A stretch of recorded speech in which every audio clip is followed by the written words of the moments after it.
बरसात की काली रात थी। हाईवे सुनसान पड़ा था। चारों तरफ सिर्फ पेड़ों की सरसराहट और बिजली की गड़गड़ाहट। रितेश अपनी कार में अकेला था। एक लंबा सफर तय करना था, दिल्ली से देहरादून। लेकिन जैसे ही वो एक पुराने जंगल वाले मोड़ पर पहुंचा, उसकी कार झटका खाकर रुक गई। साला टायर पंचर!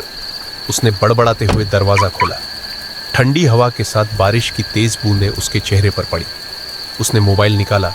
No signal. आसपास सिवाय अंधेरे और पेड़ों के कुछ नहीं था। वो स्टेपनी निकालने ही वाला था कि अचानक सड़क के दूसरी ओर कुछ हलचल हुई।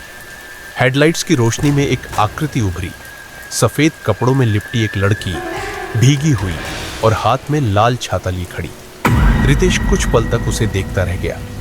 इतनी रात को ऐसे सुनसान इलाके में कोई लड़की।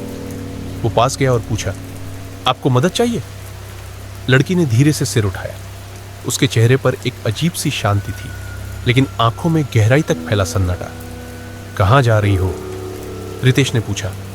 लड़की ने मुस्कुराते हुए कहा, मुझे भी इसी रास्ते जाना है। उसकी मुस्कान में कुछ था, ठंडा लेकिन आकर्षक। रितेश ने सोचा, शायद किसी का एक्सीडेंट हुआ हो, और बोला, बैठो, मैं छोड़ देता हूं। लड़की बिना कुछ कहे कार में बैठ गई, पिछली सीट पर। रितेश ने कार स्टार्ट की और जैसे जैसे गाड़ी आगे बढ़ी, माहौल और अजीब होता गया। बारिश का शोर अब भी जारी था, लेकिन कार के अंदर एक अनजाना सन्नाटा था। आप कहां उतरेंगी? रितेश ने पूछा।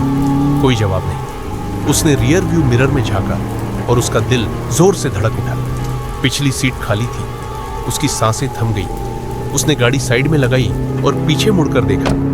सचमुच कोई नहीं था। सीट पर बस कुछ बूंदें थी, लाल रंग की।